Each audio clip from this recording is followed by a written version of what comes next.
നന്നായി അറിയും, എന്നെ നന്നായി പുലർത്തും എന്റെ പ്രാണനായകനീശോ.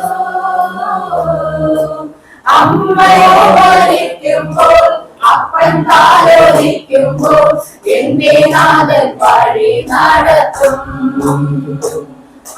അമ്മയോ മരിക്കുമ്പോൾ അപ്പൻ താലോലിക്കുമ്പോൾ എന്റെ നാഥൻ വഴി നടത്തും. കാൽ കല്ലിൽ തട്ടാതെ ഞാൻ വീണു പോകാതെ തൻ ദൂതരുടെ കാവലായി. കാൽ കല്ലിൽ തട്ടാതെ ഞാൻ വീണു പോകാതെ തൻ ദൂതരുടെ കാവലായി. ഉള്ളം കരത്തിലെന്നെ വരച്ചിരിക്കുന്നതാ എനിക്കേതും ഭയമേയില്ല. ഉള്ളം കരത്തിലെന്നെ വരച്ചിരിക്കുന്നതാ എനിക്കേതും ഭയമേയില്ല.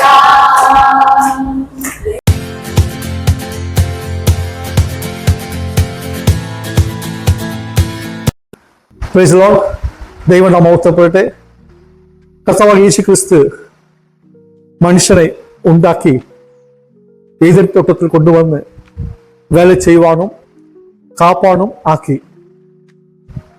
ദൈവം പ്രധാനമൊരു നിയമം ആദാമിന് കൊടുത്ത്, ഈ ഏദൻ തോട്ട സകല വൃക്ഷങ്ങളുടെ ഫലം എനിക്ക് കഴിക്കാം, പക്ഷേ ഒരു നന്മ തിന്മ അറിയുന്ന വൃക്ഷത്തിന്റെ ഫലം മാത്രം കഴിക്കരുത്, കഴിക്കും നാളിൽ നീ മരിക്കുമെന്ന് ദൈവം പറഞ്ഞു. പക്ഷെ ഒരു ദിവസം ആയപ്പോൾ അവർ ഇത് ചെയ്ത് ആ ദൈവ നിയമത്തെ അവർ ലംഘിച്ചു. അവർ ചെയ്ത് ആ വൃക്ഷ ഫലം കഴിച്ചു. പക്ഷെ യഥാർത്ഥത്തിൽ അവിടെ സംഭവിച്ചത് എന്തായിരുന്നു? ആദാം മരിച്ചിട്ടില്ല, ജീവനോട് തന്നെ ഉണ്ടായിരുന്നു. പക്ഷെ എന്തായാലും മരിച്ചത്? ദൈവം പറഞ്ഞ ആ വാക്ക് മരിക്കുമെന്ന് പറഞ്ഞ എന്താണ്? അവന്റെ തേജസ്, ദൈവ തേജസ് അവന്റെ ശരീരത്തിൽ നഷ്ടപ്പെട്ട്, രണ്ട് ദൈവ സാന്നിധ്യം നഷ്ടപ്പെട്ട്. ദൈവത്തോട് അവർക്ക് സംസാരിക്കാൻ കഴിഞ്ഞില്ല. അവൻ ഓടി ഒളിക്കാൻ തുടങ്ങി. മരിക്കുമെന്ന് പറയുമ്പോൾ പറയട്ടെ, ദൈവത്തിന്റെ ദൃഷ്ടിയിൽ അല്ലെങ്കിൽ നാം ദൈവ സാന്നിധ്യം നമ്മുടെ ജീവിതത്തിൽ നഷ്ടപ്പെടുന്നതാണ് നാം മരിക്കുന്ന ഒരു അവസ്ഥയാണ്. അതുകൊണ്ടാണ് വചനം പറയുന്നത്, മരിത്തവരായിരുന്ന ഞങ്ങളെ കർത്താവ് ചെയ്ത് ജീവൻ നൽകി. നാം കർത്താവിനെ അറിഞ്ഞപ്പോൾ ദൈവം നമുക്ക് ജീവൻ നൽകി. ഞാൻ ഒരു ഉദാഹരണം പറയാം. കയീൻ തൻ്റെ അനുജനായ ആബേലിനെ അവൻ എന്ത് ചെയ്തു? കൊല ചെയ്തപ്പോൾ അതിന് ശിക്ഷ പറയുന്നത് വചനം വായിക്കുമ്പോൾ കയീൻ ദൈവത്തിൻ്റെ സന്നിധി വിട്ട് പുറപ്പെട്ട്, അല്ലെങ്കിൽ ദൈവ സമൂഹത്തെ വിട്ട് പുറപ്പെട്ട് എന്ന് നമുക്ക് വായിക്കാൻ കഴിയും. അതിൻ്റെ അർത്ഥം പാപം ചെയ്ത ആത്മാവിനെ അല്ലെങ്കിൽ വ്യക്തിക്ക് നഷ്ടപ്പെടുന്നത്, അവൻ മരിക്കുന്ന ഒരു അവസ്ഥ എന്താണ്? ആ ദൈവ സാന്നിധ്യം നഷ്ടപ്പെട്ടു. നമ്മൾ പുതിയ നിയമത്തിൽ വായിക്കുമ്പോൾ മുടിയനായ പുത്രനെ കുറിച്ച് നമ്മൾ വായിക്കുന്നുണ്ട്.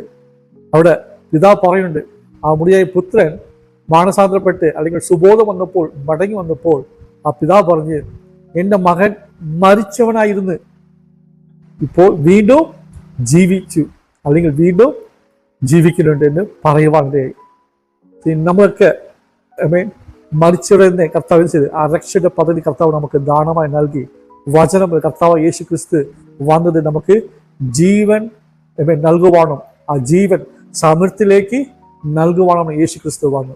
അങ്ങനെയെങ്കിൽ രക്ഷിക്കപ്പെട്ട് നിങ്ങളും രക്ഷ പ്രാപിക്കാൻ ആഗ്രഹിക്കണം. നിങ്ങൾ മരിച്ചൊരു അവസ്ഥയാണെങ്കിൽ ജീവൻ നൽകുന്ന യേശുവിൻ്റെ അടുക്കൽ വരിക. നിങ്ങൾ രക്ഷിക്കപ്പെട്ടവരാണെങ്കിൽ, രക്ഷയുടെ അനുഭവം ഉണ്ടെങ്കിൽ ആ ജീവൻ, ആ ക്രിസ്തുവിൻ്റെ ജീവൻ സമൃദ്ധിയിലേക്ക് നിങ്ങളെ കാക്കട്ടെ, നിങ്ങളെ ബലപ്പെടുത്തട്ടെ, നിങ്ങളെ വഴി നടത്തട്ടെ. ദൈവത്തിൻ്റെ അബണ്ടൻസ് നിങ്ങളുടെ ജീവിതത്തിൽ സകല മേഖലയിലും അത് നിങ്ങളെ വഴി നടത്തട്ടെ എന്ന് ആത്മാർത്ഥമായിട്ട് പ്രാർത്ഥിക്കുകയും വചന കർത്താവ് നിങ്ങളെ അനുഗ്രഹിക്കുകയും ചെയ്യട്ടെ. God bless you all.